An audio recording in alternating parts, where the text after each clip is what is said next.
Good day, my name is Reggie Yamanaka. Today I'd like to show you the importance of data mining in the retail industry. We'll learn what data mining is, where it came from, how it can help our stakeholders. Data mining is the process of discovering patterns from the analysis of data. For instance, it can be used for finding bad guys and criminals, predict what your pet will look like, or even predict sales at an amusement park. But to the point, we can also make advertising strategies in the marketing world. And as I'll go on, I'd like to go into detail with one of our subsidiaries and show you a case study of how extremely beneficial it is for cutting costs and raising revenue. So why now? Why is data mining new? Why is it relevant, you might ask? Well, data mining started to gain traction in the 80s. As loosely grouped analysts would pore over data, analyze data, they would control the data in a much more centralized way, creating silos of knowledge across the board. And if there's anything different about the capacity of data mining today versus yesterday, it's the ability to be scaled and accessed by employees who just need specialized or tailored information. As time wore on and technology advanced and became more standardized, so did data mining. In the late 90s, representatives from various industries came together to create a standardized method of data mining called CRISP-DM. Basically, the acronym stands for Industrial Methods. There were other methods before and after this, but this method of data mining is most relevant to business applications, which is the domain we're focused on today. Now, CRISP-DM will change how our company will handle and manage data. More of us will have access to information we never had a need to know. As you'll see, I'm about to walk through a case study of one of our subsidiaries, Globalytics Supermarket, and show how they use data mining to streamline management and sales at the floor level. But before I do that, I'd like to go through the thought process of data mining as a whole.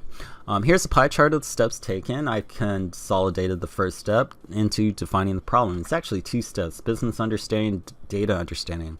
In order to understand and frame the problem, we have to understand the business. And in order to understand what data and how we're going to manipulate it, we got to understand the goals of that business. So it's a back and forth, push and pull relationship. As with numerous processes, we must first define the problem. Since the retail industry is a business, our goal is to maximize profits. So consequently, our problem is figuring out how to do so. We must understand both the business and the data. This is the moment we want to ask ourselves a lot of good questions, both on the macro and micro level. Identify business barriers, process effectiveness, people enablers. How can we make the employees enjoy the job and do it well? Which goods have the highest profit margins? On a micro level, which goods cost the least? What is the shelf life of certain goods? So the questions can be even more specific. The next step in the process is to prepare the data. Now that we have all those good questions, how do we prepare all the good data that comes out of it? So preparing data might seem bland. It's arguably the most vital step in the data mining process. Without data, there's nothing to examine. Retailers collect good data from every sale. However, it must be properly managed to maximize profits. It's from those questions, like I said, that the desired data is derived. And as I stated before, in the retail industry, data is collected upon every sale or lack thereof. So let's go to that example at Globalytics Supermarket. Imagine somebody buys a pack of hot dogs, a bottle of barbecue sauce, and a whole chicken. As simple as a purchase as this may seem, a lot of data can be derived from this, so let's focus on 9 possible entries. We have item, with the item number, the price, contribution margin, the contribution ratio, sales from the previous week, the time the sales occurred, the pallets the products came on, the cases per pallets that were ordered, and whether or not coupons were used to drive the sale. Now that we have data to work with, let's look at the next process, exploring the data. Look at the time of the sale, 1400. This is roughly an hour after lunch. Perhaps there's a correlation there, perhaps not. Let's look at associated sales: hot dogs, barbecue sauce, chicken. Do the associated sales of these 3 products usually occur at the same time, all the time? We will see. Herein lies the ambiguity that can be cleared up by data mining. Association does not always equal causation. What else can we look at? Data mining gives us technology that allows us to cross-check sales, so we could use percentages to see if there's better correlations. For example, data mining can return the percentage of times that chicken is bought when hot dogs are bought. But let's look at another way. Within the previous tables, we see contribution margin and the contribution ratio. Here in Texas, I'll give you a personal story. The contribution margin is what the market managers or meat market managers sell by. A high contribution margin makes a manager look good in the eyes of the corporate leaders. So the contribution margin, what is it? It's the difference between the cost of the product and the price point. Basically, it's a profit of the item. So yes, everybody loves to profit. So contribution margin is good. Contribution ratio, however, shows how much a product sells relative to the cost of the item. In this example, the hot dogs, I have them bolded, have a contribution margin higher than contribution ratio. So the contribution margin is not doing as well as the contribution ratio, which means there's potential to sell. So a market manager, after seeing this information, would probably try to put the hot dogs on sale immediately. If he has the authority to do so, he would do that immediately. He or she would do that immediately. One way to drive the sales up would be to put out coupons. And this standardizes the opportunity to build customer loyalty and also drive sales up to the hot dogs in this case. The market manager would want to put yellow coupons on the hot dogs to increase the contribution margin. And that's how data mining would benefit the floor level. Seems all simple, but there's a lot of moving parts to get there. Now, the last steps of CRISP-DM process are fairly vague, so let's go over them though. The main point to get across here is that with building models, validating models, and deploying and update models, it's a constant push and pull relationship. You can go over this every day. The models can change every year, every month, every day. For the retail world, these models indicate what to do with certain products in order to maximize overall profits. Where to put them in the store, when to sell them, how much to sell them for, how many purchase. The effect this example should convey is that the process of organizing operations and sales, minimizing fraud, waste, or abuse, and maximizing sales fits as a sign of successful data mining application. Seems pretty simple. However, to make this paradigm shift, there's a couple challenges we have to face. These are the realities of culture change and a paradigm shift.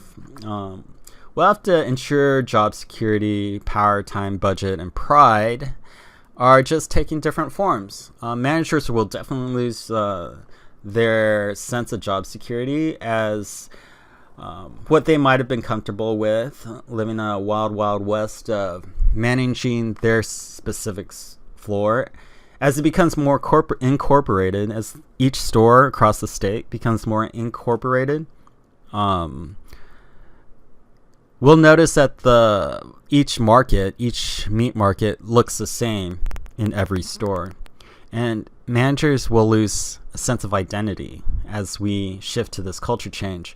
They might have less autonomy. I put power, but let's rephrase that to autonomy, as they won't be able to make personal deals with individual vendors on a daily basis. They can't just say, hey, I have a hole in this shelf, let's put whatever you're selling up here. Now, each spot on the shelf has a specific space for a specific item. That gives accountability. That allows us to be more accountable for what's bought and sold and whether it fits the needs and specifications of the corporation. Time and budget, we're going to have to build an infrastructure for this. We're going to have money to do this. I have a solution for this. Solutions to build a quick prototype. Ignore initial data quality issues, as there will be some. It's important to build quickly to address feedback as soon as possible. And perhaps we could do this on a parallel operational level in a mock store or something like that. But the design of the database will start simpler. Say we have a database for each specific store, and they add knowledge over time. It sort of resembles a star model for each department, and the data warehouse would compile all that knowledge into one huge silo, and it'll become larger over time. And as it becomes larger over time, we could use revenue and budget that in a little bucket fund. So this transition could take anywhere from up to 2 years, even more, as we already have 300 stores across the state. to make that kind of transition. At the same time, here and there, we'll have to reorganize, definitely. But as far as Globalytics Corporation is concerned and its supermarkets and subsidiaries, the success with future and successful data mining runs at the heart of everything we do, which is we have a passion for learning.